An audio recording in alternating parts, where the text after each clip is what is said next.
பிரகாசம் தான் அம்பாள். எல்லா இடத்துலயும் வெளிச்சம் கொடுக்கறது, ஒளி கொடுக்கறது சக்தி. அதுக்குள்ள கரண்ட்ன்றது பாஸ் ஆகிறது தான், அந்த சக்தி உள்ள பாஸ் ஆகிறது தான் வெளிச்சமா காட்டுறது டியூப்லைட். அப்ப அம்பாள் தான் எல்லா இடத்துலயும் நீக்கமர நிறைஞ்சு நமக்கு பிரகாசத்தையும் நம்மளையே எங்க செய்யறவில்ல யாரு. இல்லாட்டி என்னாச்சு, அவனுக்கு உடம்புல சக்தி இல்ல, உடம்பு ரொம்ப நாளா 1 மாசமா படுத்திருந்தானா, அதனால எழுந்து வாக் பண்ண முடியல, கால் எல்லாம் தெம்பு இல்ல, சக்தி இல்ல அப்படின்றோம். அப்ப அந்த சக்தி தான் நம்ம இத்தனை இடத்துல நமக்கு ஓட வைக்கிறது, ஆட வைக்கிறது, பாட வைக்கிறது, நம்ம நடக்க வைக்கிறது, எல்லாம் பண்றது.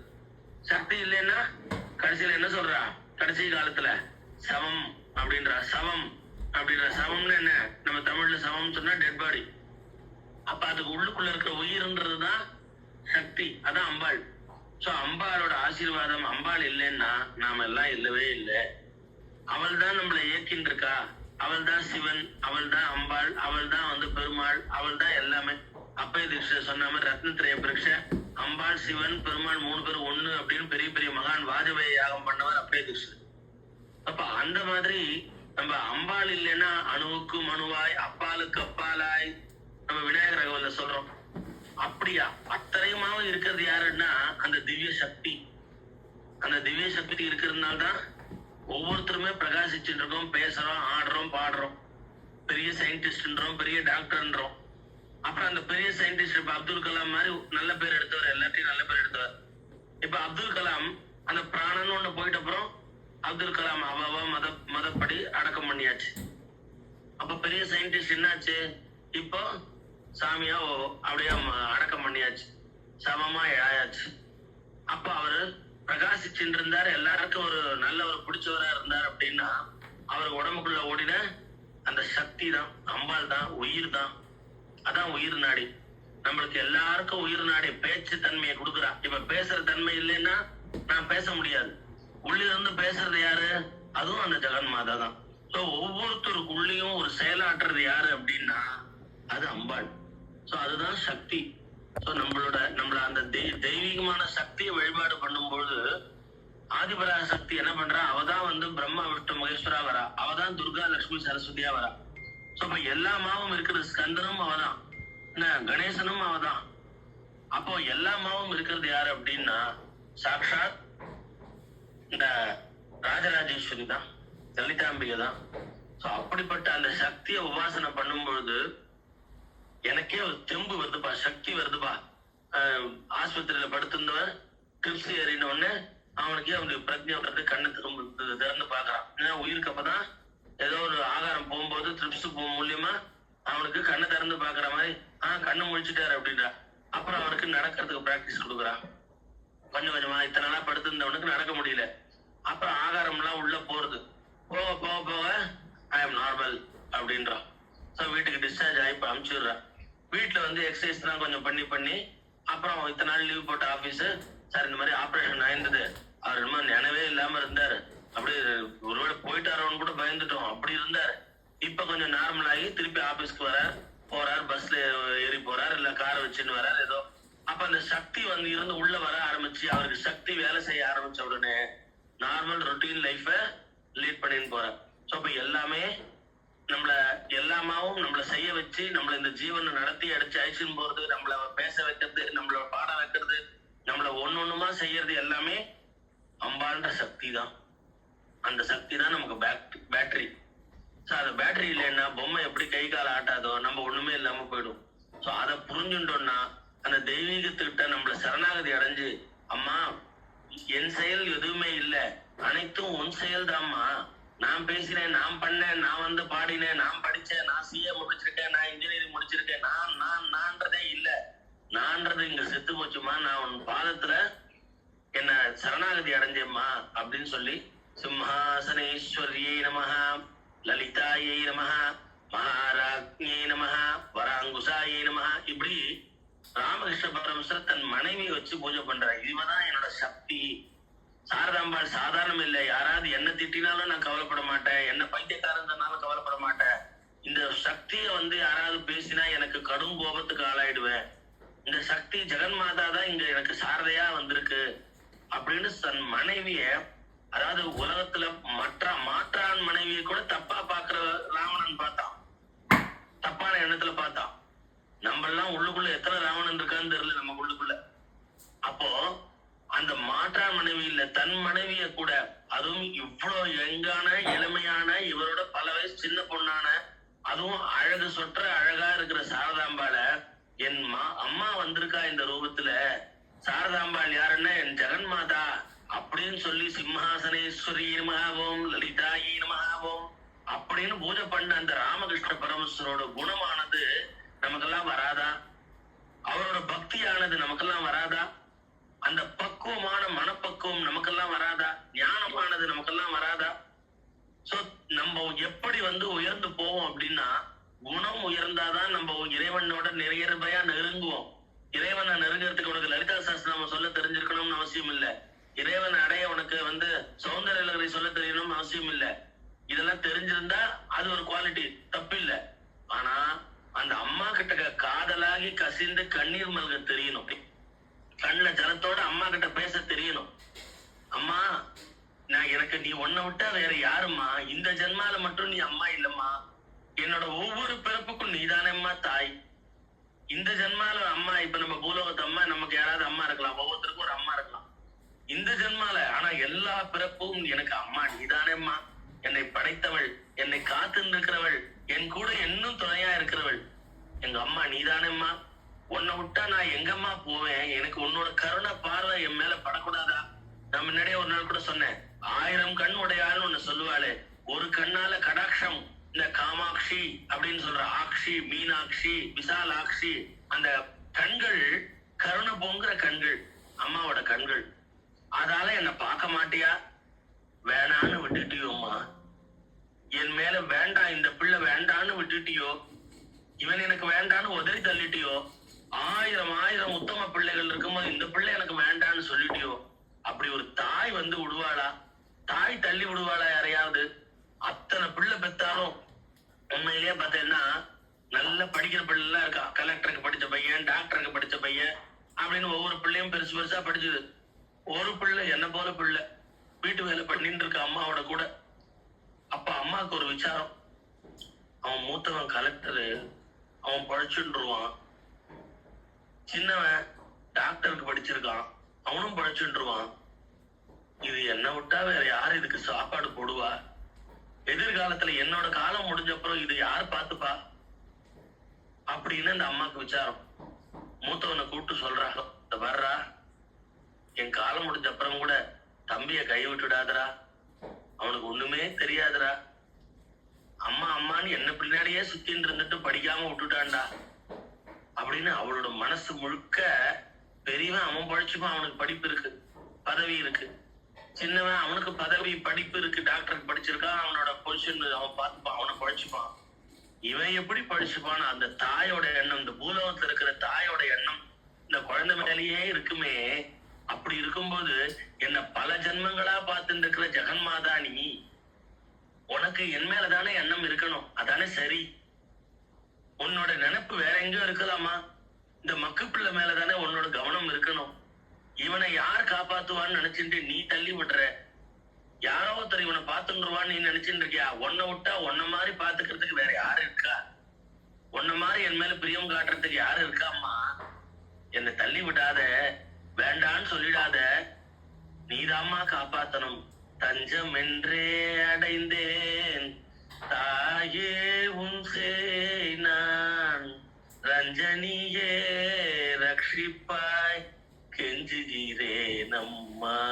கற்பகவல்லினின் பொற்பதங்கள் பிடித்தேன், நற்கதி அருள்வாய் அம்மா. அம்மா, யாருமா வருவா? யார் வருவான்னு நினைச்சுட்டு நீ பாட்டுக்கு என்னை விட்டுட்டு கண்டும் காணாம இருக்க. 1000 கண்ணுடையாள், 1000 முகமுடையாள், 1000 கண்ணா எல்லாமோ போடுறா. உன்ன வேதமே சகஸ்ர சீருஷா புருஷா அப்படின்னு பரபிரம்மத்தை கூப்பிடுறது. சகஸ்ர சீருஷா புருஷா, சகஸ்ரம்னா 1000 முகம் படைச்சவன்னு. அப்போ அந்த பரம்பிரம்மம் எனக்கு யாரு? நீதானேம்மா, ஜெகன்மாதா தானேம்மா, நீதான் காயத்ரி மாதா, நீதான் பரபிரம்மம். அப்போ அந்த 1000 முகத்துல 1000 கண்ணுடையான்னு சொல்றாங்க. எப்படி வேணா வச்சுக்கலாம். அப்ப நீ அந்த ஒரு கடாட்சம், ஒரு பார்வை, நல்ல பார்வை பார்த்துட்டா நான் எங்க, நானும் பட்ட மரமும் துளுத்து போயிடுமா. நான் பட்ட மரமா இருக்கேன். எனக்கு இந்த மண்ணை பிடிச்சுட்டு கெட்டியா வளர்க்கறது தெரியல. ஒரு மரம் நல்லா வளர்ந்துருக்கு, நல்ல பூமி மண்ணை பிடிச்சுட்டு நல்லா வளர்ந்துருக்கு. ஆனா இந்த மரத்துக்கு என்னமோ பட்டு போச்சு. அப்படின்னா என்ன அர்த்தம்? எனக்கு தகுதி இல்லதான். ஆனா உன் கருணைன்றது ஒண்ணு தகுதி எல்லாம் கொடுத்துருமே. உன் கருணைன்றது ஒண்ணுமே இல்லைன்னாலும் அவளும் பழைச்சிட்டு வழி வச்சு வகுத்துருமே. நீதானமா காப்பாத்தணும். இப்படித்தான் அம்மாட்ட போய் கதறு கதறுன்னு கதறணும். தட்டுங்கள் திறக்கப்படும், கேளுங்கள் கொடுக்கப்படும் ஒரு ப்ரோவர்பு வேற மதத்துல சொல்லி கேள்விப்பட்டிருப்பேன். அது மாதிரிதான் அம்பாளை கேட்டுட்டே இருக்கணும், பெக் பண்ணிட்டே இருக்கணும். எங்க நம்ம கை கீழே போனோம்னா அம்மா கிட்டதான் போகணும். விட்டுடாதம்மா, விட்டுடாத. நீ அப்படி விட்டுடுவேன்னா நான் இந்த அந்த மர்க்கடக்கு சோரம் மார்காடக்கு சோரம் சொல்ற மாதிரி ஒரு குட்டி குரங்கு ஒரு அம்மாவை கெட்டியா பிடிச்சுக்கும். அந்த அம்மா மரத்துக்கு மரம் தாவிண்டே இருக்கும். ஆனா குட்டியோட பொறுப்பு தான் இப்போ அம்மாவை கெட்டியா பிடிச்சுக்கணும். ஒரு மரத்தை விட்டு இன்னொரு மரம், பெரிய குரங்கு தாவும் போது குட்டி கெட்டியா அம்மா இடுப்ப பிடிச்சுக்கலன்னா கீழே விழுந்துடும். கை லூஸ் பண்ணிட்டுனா கீழே விழுந்துடும். இதோட பொறுப்பு எதுவுமே அம்மாவோட பொறுப்பு கிடையாது. குட்டியோட பொறுப்பு தான் கெட்டியா பிடிச்சுக்கணும். இது உயர்ந்த பக்தர்களோட குவாலிட்டி. என்ன சோதனை வைக்கட்டும், என்ன கஷ்டம் வைக்கட்டும், தெய்வத்து பாதத்தை விட்டேனா பாருன்னு கெட்டியா பிடிச்சிட்டு இருப்பா. அடிச்சு உதச்சி அவளை கொல்ற மாதிரி பண்ணா கூட அவ ஒரு நாளும் உன்னை மறக்க மாட்டேன் அப்படின்னு கெட்டியா பிடிச்சுட்டு இருப்பா தெய்வத்தோட பாதத்தை. அப்படிப்பட்ட உத்தம பக்தர்கள்லாம் இருந்திருக்கா. ஆனா நான்லாம் அதுக்கு தகுதி இல்லைம்மா, நான்லாம் அதுக்கு தகுதி இல்லை. பூனைக்குட்டி மாதிரி அப்படியே உட்காந்து அம்மா அம்மா அம்மான்னு சொல்லிட்டு இருக்கேன். மியா மியா மியான்னு அம்மா அம்மா அம்மா அம்மா மியா மியா மியா அம்மா அம்மா அம்மா மியா மியா மியான்னு சொல்லிட்டு இருக்க. நீதான் என்ன ஒரு இடத்துல இருந்து இன்னொரு இடத்துல லிஃப்ட் பண்ணின்னு போகணும். உன் வாய் எப்படி எலிக்கு யமனா போயிடும் பூனையோட வாய், அதே தன் குட்டியை தூக்கின்னு போகும்போது சாஃப்டா தூக்கின்னு போய் ஒரு இடத்துல இன்னொரு இடத்துல பிளேஸ் பண்ணும். அந்த மாதிரி நீதாம்மா எனக்கு பாதுகாப்பா எடுத்துன்னு போய் ஒரு இடம் பத்திரமா வைக்கணும். எனக்கா பழசுக்கு தெரியாது, நான் மக்கு. எனக்கா ஒரு ஒரு ஒரு யோகியதையும் இல்ல, எந்த தகுதியும் இல்ல. உன் கருணை ஒண்டிதான் எனக்கு அம்மான்ற அம்மா நீ இருக்க பாத்தியா, உன் கருணை ஒண்டிதான் என்னை பழைக்க வைக்கும். என் லைஃப் நல்ல லைஃபா ஆகும். உன் கருணை தான் என் லைஃப்லயும் ஒரு சந்தோஷத்தையும் ஒரு ஞானத்தையும் ஒரு நல்லதையும் கொடுக்கும். சோ உன் கருணை ஒண்டிதான். அந்த கருணைக்கு தாம்மா நான் கெஞ்சின்னு இருக்கேம்மா, வேற எதுவும் இல்ல. உன் கருணைக்காக கெஞ்சுறேம்மா. உன் குழந்தைய கெஞ்ச விடுவியா அம்மா? அம்மா பசிக்கிறதுன்னு நான் உனக்கு சொல்லணுமா? ராமலிங்க சொல்றாரு, அருட்பெருஞ்சோதி தனிப்பெருங்கருணைன்னாரு. இவருக்கு பசிக்கிறதுன்னு இவர் போய் அந்த வடிவுடையம்மனை பார்த்து கேட்கல. ஆனா வடிவுடையம்மன் அக்கா ரூபத்துல இவருக்கு சாப்பாடு போட்டாரா. அப்ப ராமலிங்க அடிகளார் சொல்றாரு, வள்ளலார் அருட்பெருஞ்சோதி பரமேஸ்வரன்னா அம்மாவோட குவாலிட்டி எக்ஸ்ட்ரா வசதியானது தனிப்பெருங்கருணைன்ற. தனிப்பெருங்கருணை, பெருங்கருணை அவளோட குவாலிட்டியே தனி. அவளை மாதிரி ஈக்குவலா என்னோட அப்பா கூட வரமாட்டார். எங்க அம்மாவோட கருணைக்கு மிஞ்சி எங்க அப்பா கூட கிடையாது. அவளோட கருணை தனிப்பெருங்கருணை என்றார் ராமலிங்க வள்ளலார். அப்ப ராமலிங்க அடிகளார் அப்படியே பசிக்கிறதுன்னா உடனே குழந்தைக்கு பசி டக்குன்னு சாப்பாடு கொடுத்துடுறா. அவ கொடுத்துடுறா. இவர் பசின்னு வாயை விட்டு கூட சொல்லல, உடனே அவ சாப்பாடை கொடுத்துடுறா. அந்த மாதிரி அம்மா ஒன்னால மட்டும்தான்மா முடியும். உன் கருணையால நான் வடிவுடையம்மன் கோயிலுக்கு திருவெற்றியூருக்கு போகும்போது அம்மாவை பார்ப்பேன். அம்மா ராமலிங்க அடிகளார் இதே தெருவுல மந்தார இலைய தூக்கி போட்டிருக்காரு. அவ அக்கா காத்தால கேக்குறா, என்னடா குழந்தை தம்பி உள்ள படுக்க கூடாதா, ராத்திரியே வந்திருக்கே ஏதாவது சாப்பிட்டியான்னு கேக்குறான். அக்கா நீ தானே உட்கா சாப்பாடு கொடுத்தேன்னு கேக்குற. சொல்றாரு அவர், நான் எங்கடா கொடுத்தேன், நான் உன்னை பார்த்துருந்தேன்னா உள்ள படுக்க சொல்லியிருக்க மாட்டேனா அப்படின்னா. எனக்கு பசிக்கிற மாதிரி இருந்ததுமா. அப்போ அதோ பாரு அந்த இலை, நான் தூக்கி போட்ட இலை. அப்ப அந்த மந்தார இலையில எனக்கு சாப்பாடு கொடுத்தது யாருன்னு இப்படி திரும்பி பாக்குறாரு. கோபுரத்துல வடிவுடையம்மன் சிரிக்கிறார். அந்த தெரு சன்னதி தெரு. அப்போ புரிஞ்சுட்டேன், அக்கா ஒன் ரூபத்துல அந்த அம்மா தனிப்பெருங்கருணை.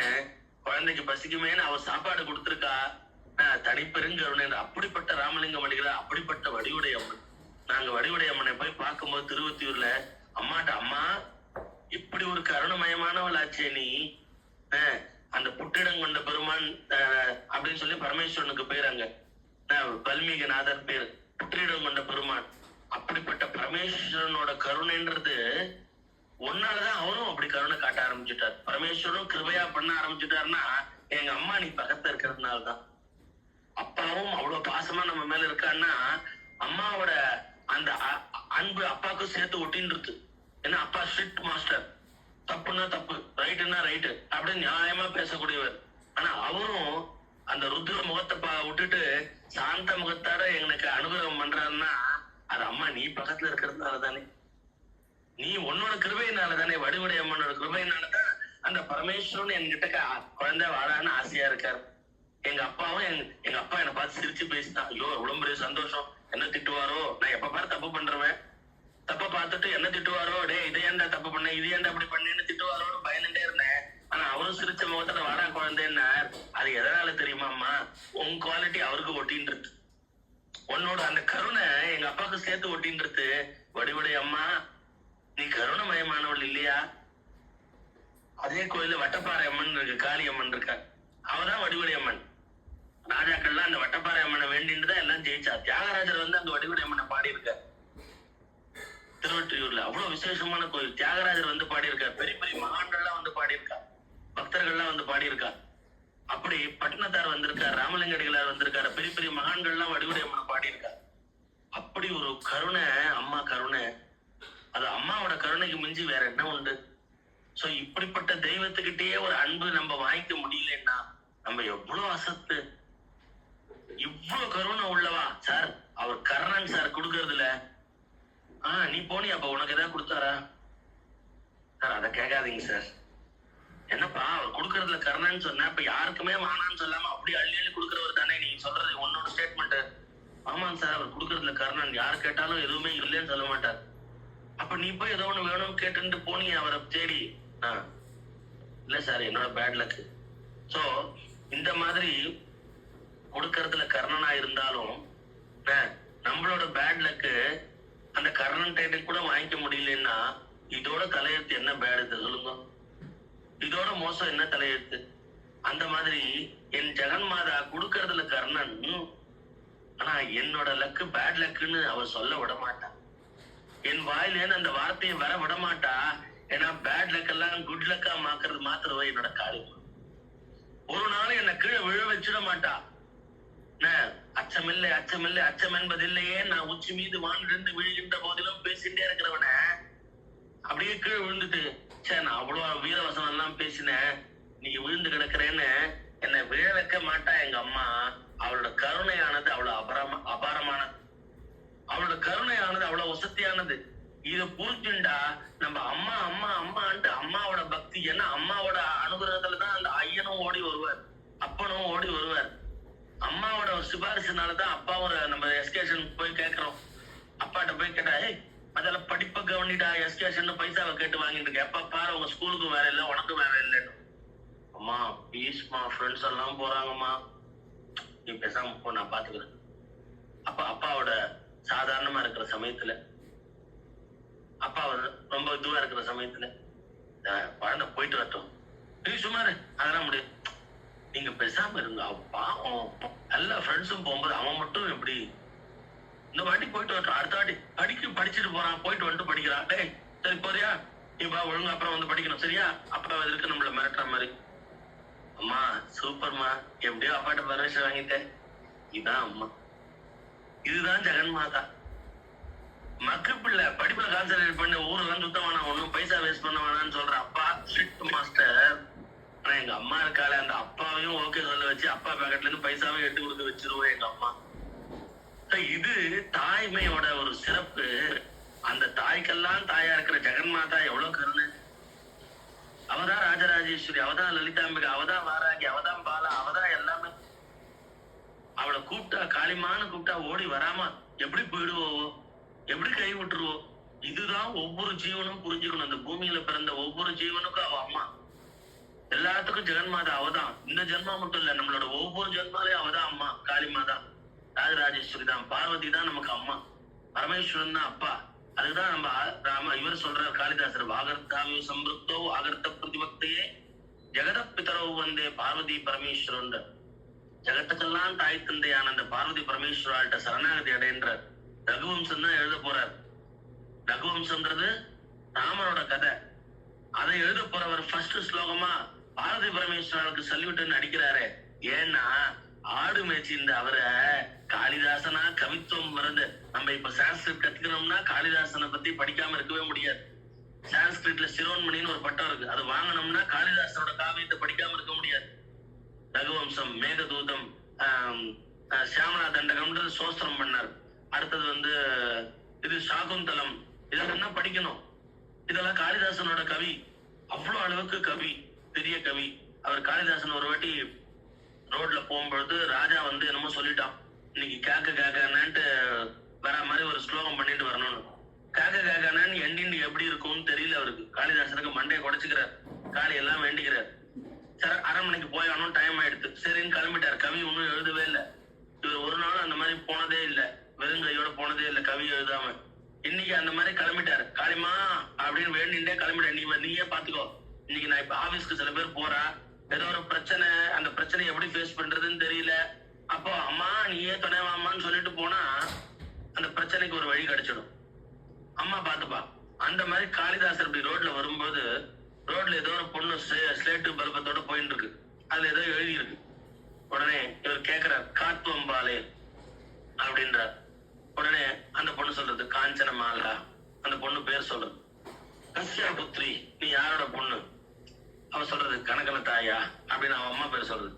அஸ்தே கிம்தே அப்படின்ற, கையில என்ன இருக்கு? அவர் ஒண்ணு தாலி பத்திரம், ஸ்லேட்டும் பல்பமும் இருக்கும். காவா ரேகா, அதுல என்ன எழுதியிருக்குன்னு கேக்குறாரு. காக்க காக்கான்னு, அவ்வளவுதான். இது ஒரு கவிதையா போய் சபையில சொல்லிட்டார். காத்துவம்பாலே காஞ்சனமாலா, கஸ்யா புத்ரி கனகன தாயா, அஸ்தே கிம்தே தாலி பத்திரம், காவா ரேகா, காக்க காக்கான்னு. அப்படியே போஜராஜன் எழுந்து கை தட்டிட்டான். என்ன காக்க காக்கான்னா முடியாத மாதிரி ஒரு கவி எழுதுன்னா, அவ்வளவுதான் வரகவி. அவெல்லாம் அப்படியே ஸ்லோவா அடிச்சு விடுவா. சோ அப்படி இதெல்லாம் எனக்கு எப்படி தெரியும்னா அம்பாளோட ஆசீர்வாதம் தான். நான் ஒண்ணுமே படிக்காத வந்தா காளிமா ஆசீர்வாதம் இல்லாம ஒரு திருணத்தை நிறுத்த முடியாது. அவ ஜெகன்மாதாவோட கருணை தான் இதெல்லாம். சோ அப்போ ஒரு ஆடு மேய்க்கிறவனை பெரிய கவித்துவமா ஆக்கி போஜராஜனுக்கு அரசனோட என்னை சரியாசனம் வைத்துதான் காளிதாசன் சொல்ற மாதிரி அந்த அளவுக்கு ஈக்குவலா கொண்டு உட்கார வச்சு எல்லாம் காளிமாவோட கிருபை தானே. அப்ப நம்மளை எங்க வசதி, நம்மளுக்கு எந்த பேர் வாங்கி வைக்கணும், நம்மளோட எப்படி நம்மள பேச்சு. ஆக்சுவலா பார்த்தா நான் வேத கிளாஸ்ல பேசுறது எதுவுமே இப்ப இங்க பேசல, வேற மாதிரி சப்ஜெக்ட் பேச வைக்கிறா. இவர் கிருஷ்ணமூர்த்தி வெங்கடேஷ் சார் அங்கேயும் வந்தாரு, இங்கேயும் வந்திருக்காரு, அவருக்கு தான் தெரியும். இப்படி பேச வச்சு இந்த இடத்துல இப்படி பேசு, அந்த இடத்துல அப்படி பேசு சொல்லி தரணும். நம்மள வழி நடத்துறவங்க யாருன்னா உள்ள இருந்து காளிமா தான். அப்ப நம்மளோட சொல்லுல ஒன்னொன்னுத்துல உட்காந்து அதை சொல்ல வச்சு, நம்மளோட செயலை ஒன்னொன்னு செய்ய வச்சு, அப்போ அவ இல்லாம அணுவும் நகராது, காளிமா இல்லாம அணுவும் நகராது, அவனின்றி ஓர் அணுவும் அசையாதுன்னு சொல்லுவா இல்லையா. நான் அசைந்தால் அசையும் அகிலம் எல்லாமே. அறிவாய் மனிதா, உன் ஆணவம் பெரிதா. எதுக்கு நமக்கு ஆணவம், நமக்கு எதுக்கு கர்வம்? கர்வம் இருக்கிறதுனால தானே மத்தவாளை தூஷிச்சு நடந்துக்கிறோம், மத்தவாளை தூக்கி உதாசீனம் படுத்துறோம். காப்பி எடுத்துன்னு வந்தா மூஞ்சிலே கொட்டிடுவேன், போடா தூக்கி டம்ளர் அடிக்கிறது காப்பிய. எனக்கு கர்வம் இருக்கிறதுனால தானே அவனை உதாசீனப்படுத்துறோம். காப்பி கொண்டு வந்தோன்னே நான் அந்த பாவம் எந்த காப்பியும் உதாசீனம் பண்ண மாட்டேன், குவாலிட்டி கம்மியா இருந்தாலும் பரவாயில்லன்னு குடிச்சிடுவேன். எதுக்கு காப்பி டம்ளர் காப்பியை வேஸ்ட் பண்ணணும்? என்னோட குணம் அப்படி. கோவத்தை வேற எதுலயா காட்டலாம், காப்பியில காட்ட வேண்டாம். வீணா ஒரு டம்ளர் காப்பி வேஸ்ட் ஆயிடுமேட்டு எடுத்து குடிச்சிடுவேன். இது யாரும் சிரிக்காது, காப்பி பைத்தியம். இன்னைக்கு காத்தால கிளாஸ்க்கு வந்தவளுக்கெல்லாமும் காப்பி கலந்து கொடுத்தா என் ஒய்ஃப். அப்ப உடனே உனக்கு வேணுமான்னா, இது ஒரு 4வது வாட்டி 5வது வாட்டியா தான் பரவாயில்ல கொடு அப்படின்னு. சரி 2 காப்பி. அப்ப எல்லாரோடையும் சேர்ந்து காப்பி குடிச்சா. அந்த மாதிரி அண்ணாக்கு நீங்க உங்க வீட்டுக்குலாம் வந்தா நீங்க பெரிய டிஃபன் எல்லாம் பண்ணி போடவே வேண்டாம். ஒரு காப்பி கொடுத்தாலே பரம சந்தோஷம். அண்ணாக்கு எது பிடிக்குமோ அதை செஞ்சாலே போறோம். கிருஷ்ணமூர்த்தி வெங்கடேஷ் சார் வீட்டுக்கிட்ட ரீசெண்டா போகும்போது அப்படிதான் அவ ஒய்ஃப்